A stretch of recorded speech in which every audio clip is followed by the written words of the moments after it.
hadithi mirë njohur i Abdullah ibn Amr ibn al-As. Shikon, Abdullah ibn Amr ibn al-As ka qenë i edukum periudhën e profecisë, periudhën e Pejgamberit. Ka qenë gjalli Amr ibn al-Asit, njëri i cili është rrit me islam, është edukum me islam. Ai tregon në rastin e tij që e kemi dëgjuar shpesh dhe e kemi përmend. Thot, ai vetë tregon, tha, ishim ulur në xhami me Pejgamberin. Ndërkohë pejgamberi Allahut azza wa jall tha, tash ka për me hyrë këtë derë një njeri që është prej banorëve të xhenetit. Pritëm hyri një burr. I kishte pas marrë në allonet e tij, në sjetullat e tij, hyri brenda xhami, e mori një çosh prej çosheve të xhamisë, i fali 2 rekate, edhe erdhi u ul në të ndejen ku ishte pejgamberi Allahut i heshtur, pa folje. Sahabët u çuditën, e shikonin, kush është ky njeri? Ditën tjetër, tha pejgamberi Allahut njëjtë, tha, nëpërmjet kësaj dere do të hyjë tash një njeri që është prej banorëve të xhenetit.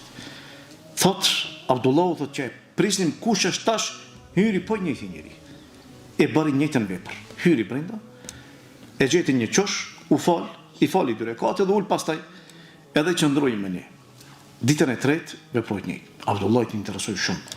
Si ka mundësi pejgamberi Allahut ta përgëzoi këtë njeri 3 herë në xhenetin e Allahut. 3 herë prej dunjos.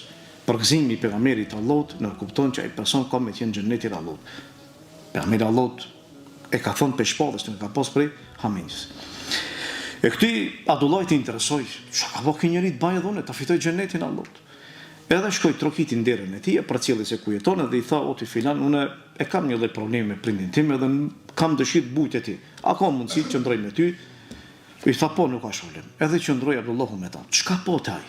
Abdullahu thot, nuk po është diçka jashtëzakonshme, sikur se qirt.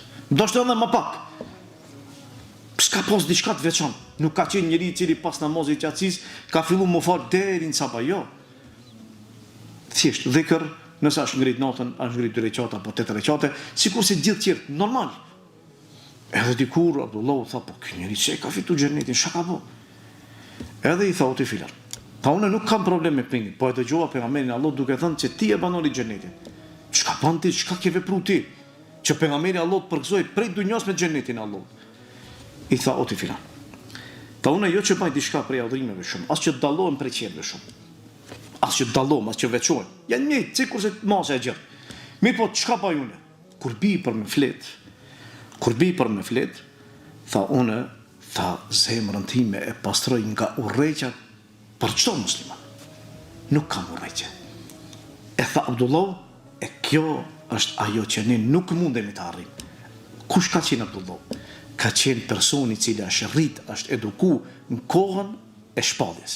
Një person që ka dallu shumë, më shumë se sa ne, me veprat e tij, me mirësinë e tij, me vlerën e tij. Megjithatë ka thonë shumë e rëndë. Ama nuk është e parritshme. Mundet më arrit. Po duhet veç kjo zemër thjesht mu pastru prej zilis. Ashtë rëndë, ama ja vlen.